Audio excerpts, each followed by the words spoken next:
Hi guys, tingin tayo ng condo sa Cavite. Let's go! Joys to the world! Andito na tayo guys sa Garden City. Welcome to your ultimate urban paradise. And binasa ko lang. Ayan. Ay.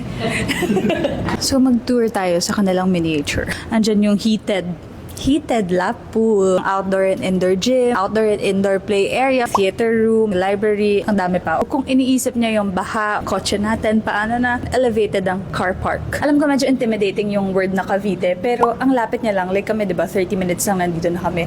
Also, if kailangan niyo makarating sa Manila, yung LRT line, Zapote line, andyan, diba? Meron din silang free shuttle service from the condo to the LRT station. So tara at umakyat tayo sa showroom. Meron silang flexible payment terms dahil accredited sila ng Pag-ibig, and also cheaper sila than the other developers around the area. So check na natin ang mga unit. Tayo ngayon guys sa studio unit nila. Diba, usually maliliit lang yung mga studio units. Ito 30 square meters and up. Yung iba may mas malalaki pa. So first ay yung bathroom. Ang saya. Ako kasi gusto ko malaki na bathroom. Pag turn over daw, kasama na rin tong mga cabinets.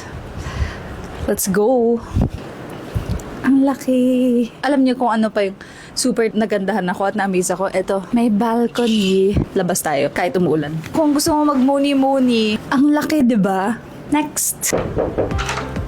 Oh, hi! Come in! Eme. So, ito yung 2-bedroom. Guys, alam niyo, super na-appreciate ko. Ang laki ng kitchen. Ang luwag. Itong space na to ay 70 square meters. Sobrang laki ng cut nila. Tawagin natin si Kevin na. Tignan nyo. Pwede siya maggawa ng coffee niya habang ako ay nagluluto ng adobo, sinigang, and everything. Meron din silang promo until October 31. Free na tong twin induction cooker, front load na washing machine, and meron din kayong 3 na split type na air conditioner. Isa sa living area, tapos tig-isa yung 2 bedroom. Meron din silang 3-bedroom unit promo. Pause for details. So, di ba ang luwag nitong kitchen area? Maluwag rin yung dining area nyo. So, depende na sa inyo kung ilang seater yung dining table na gusto nyo. Di ba? Ang laki.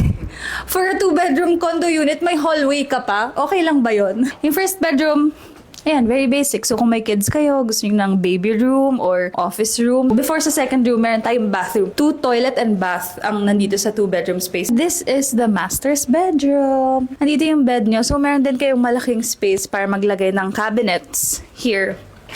So, depende na kung anong klaseng cabinet yung gusto nyo ilagay. Of course, ang ating bathroom. Bentang-benta sa kanya itong 2 yung CR. Isa pang selling point kay Kevin. Ang taas ng ceiling. So, hindi siya parang, ganun.